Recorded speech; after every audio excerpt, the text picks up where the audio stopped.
Sedekah diambil dari bahasa Arab sodakoh, yang berasal dari kata sidik, yang berarti kebenaran. Menurut Badan Amil Zakat Nasional, sedekah adalah harta atau bukan harta yang dikeluarkan oleh seseorang atau badan usaha di luar zakat untuk kemaslahatan umum. Dari sudut pandang sosial, sedekah adalah salah satu mekanisme yang diperlukan untuk membantu memeratakan kesejahteraan masyarakat. Tidak sedikit teks keagamaan dalam Islam, baik berupa ayat Al-Quran maupun hadis, yang memberikan anjuran pada manusia untuk mengerjakan sedekah.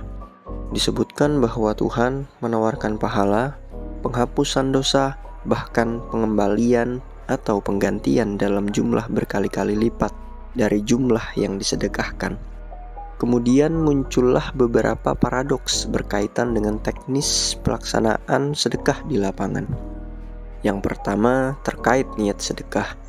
Bagaimanakah hukumnya jika seseorang mengerjakan sedekah dengan niatan ingin memperoleh materi atau harta kekayaan dari nilai pengembalian yang dijanjikan oleh Allah yang berkali-kali lipat dari jumlah yang disedekahkan?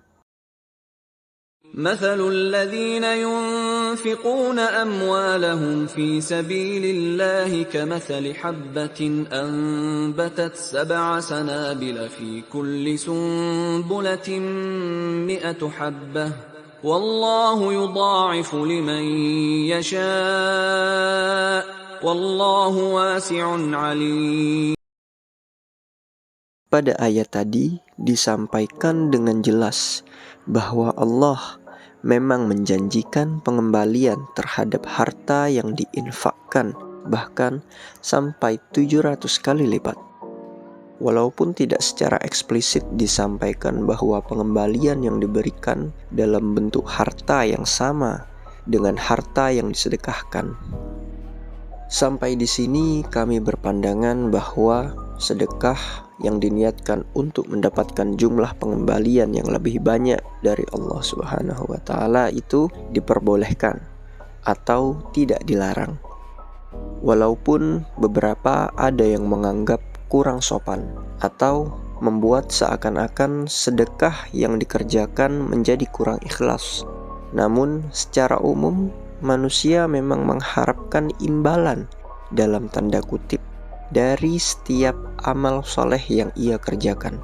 Dan terkait keikhlasan, ikhlas adalah suatu hal yang gaib. Hanya Allah dan orang yang bersangkutan yang tahu. Tidak bisa semata-mata dinilai dari apa yang terlihat. Sampai di sini sebenarnya tidak ada masalah. Namun kendala muncul saat orang yang bersedekah dengan niatan semacam itu tidak mendapatkan pengembalian dari Allah seperti yang ia harapkan. Lebih tepatnya merasa tidak mendapatkan pengembalian dari Allah. Tentunya tidaklah mungkin bagi Allah untuk melanggar janjinya. Hanya saja manusia tidak memiliki ilmu yang memadai untuk memahami proses pengembalian Allah tersebut. Kita sebagai hamba perlu sangat berhati-hati dalam menjaga iman. Dan anggapan bahwa Allah tidak melaksanakan apa yang telah ia janjikan secara tidak langsung telah mencederai keimanan yang kita miliki. Kemudian yang kedua terkait jumlah harta yang disedekahkan.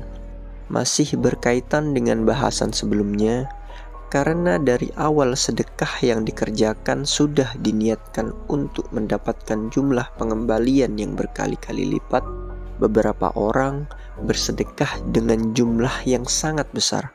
Ada yang sedekah dengan motor, mobil, rumah.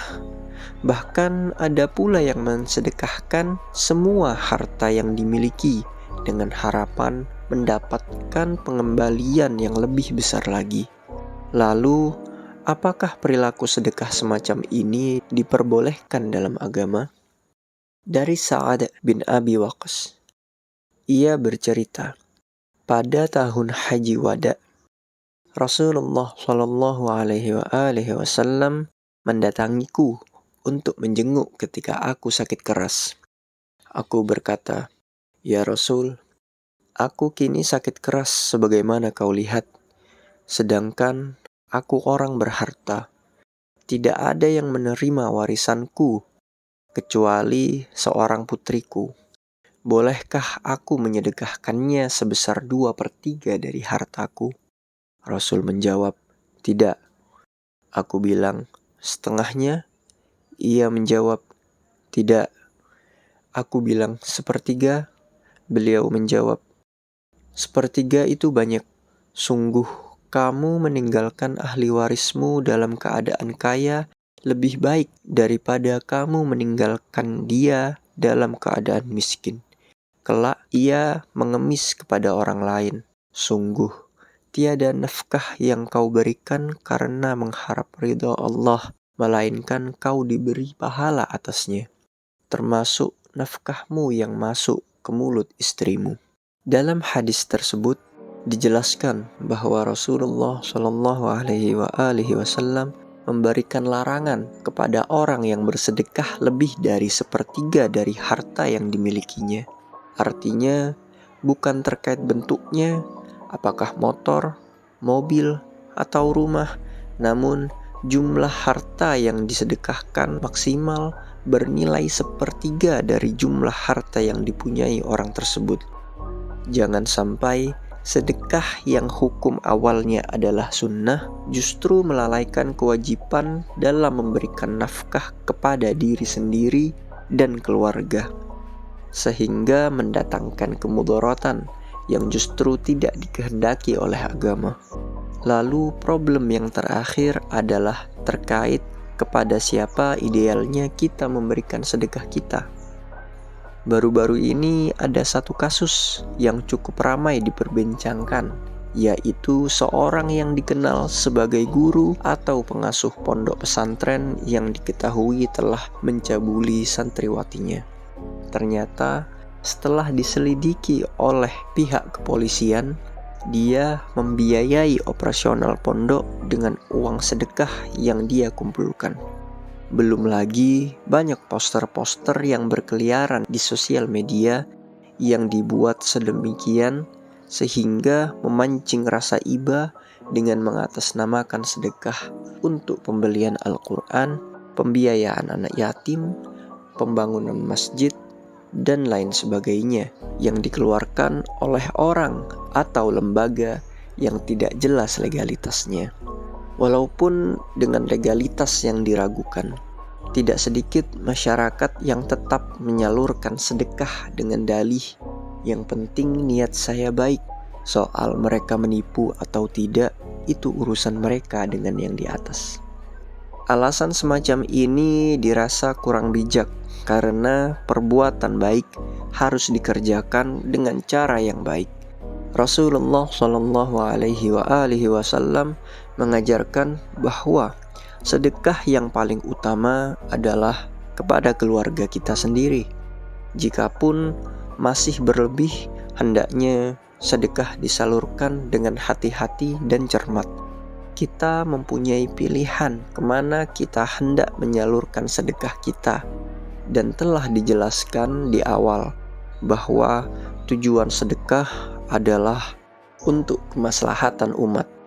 Jangan sampai harta yang kita sedekahkan tidak digunakan untuk kemaslahatan atau bahkan untuk kemaksiatan.